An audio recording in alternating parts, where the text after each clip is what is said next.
প্রিয় দর্শক, আশা করি আপনারা সবাই ভালো আছেন।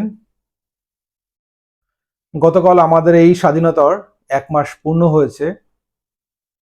তাই আমাদের এই আন্দোলনে, এই ছাত্র জনতার আন্দোলনে যে সকল ভাই-বোন শহীদ হয়েছেন, তাদের আত্মার মাগফিরাত কামনা করে শুরু করছি।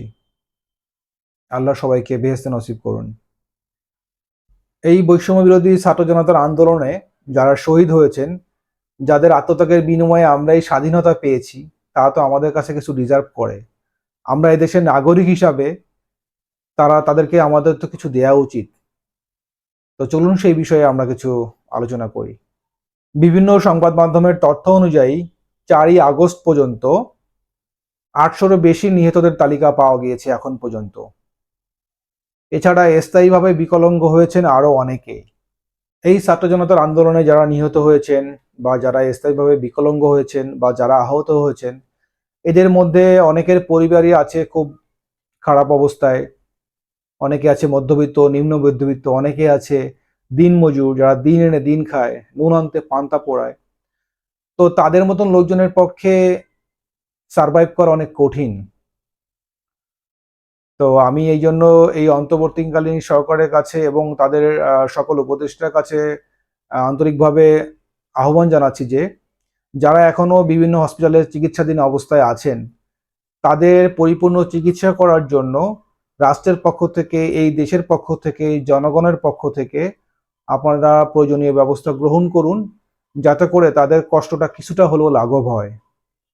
চলুন মূল আলোচনায় ফেরা যাক।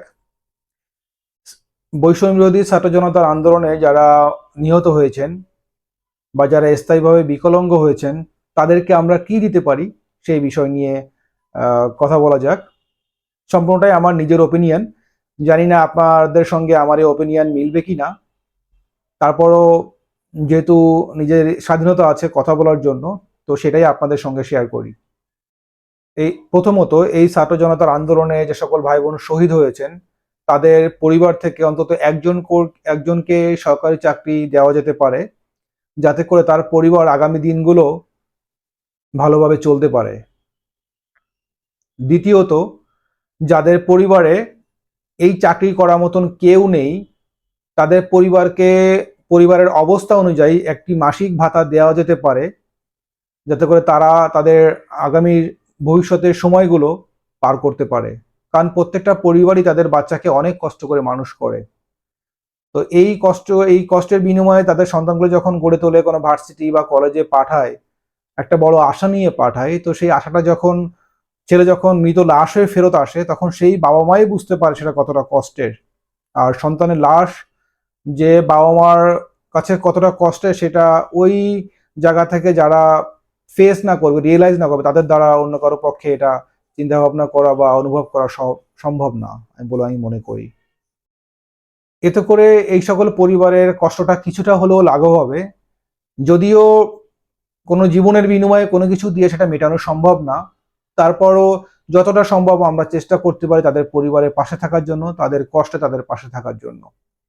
আরেকটা বিষয়, লাস্ট কোটা সংস্কারে আমরা যে প্রজ্ঞাপনটা পেয়েছি, সেখানে ৫% বরাদ্দ করা হয়েছে মুক্তিযোদ্ধা এবং বীরাঙ্গনা নারীদের জন্য, যেটা পূর্বে ছিল ৪০%, যার অনেকটাই বিভিন্ন ক্ষমতাশীল দল তাদের স্বার্থ উদ্ধারের জন্য ব্যবহার করত।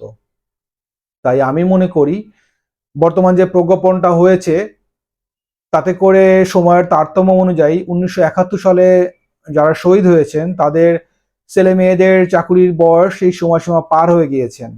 তাই আমি মনে করি এই ৫%-এর যে কোটাটা আছে, সেটা ২০২৪ সালে যে সকল ভাই বোন শহীদ হয়েছেন তাদের সঙ্গে এটা অ্যালাইন করা যায় কিনা, বা এই সুবিধাটা তারা পেতে পারে কিনা, এটা আমার মতামত। জানি না আমার মতামতের সঙ্গে আপনারা একমত হবেন কিনা। এবং আমাদের রাষ্ট্রের তরফ থেকে, দেশের তরফ থেকে এই সকল শহীদ ভাই বোনদের বা বিকলাঙ্গ ভাই বোনদের আমরা যে সুবিধাটা এই সরকার দিবে, সেটা যেন এমনভাবে স্থায়ীকরণ করা হয় যাতে করে পরবর্তী কোনো সরকার এসে সেটাকে পরিবর্তন করতে না পারে, এবং তারা যতদিন বেঁচে থাকবে এই সুবিধা যাতে ভোগ করতে পারে, আমাদেরকে সেটা নিশ্চিত করতে হবে। Thank you so much. আজ এ পর্যন্তই।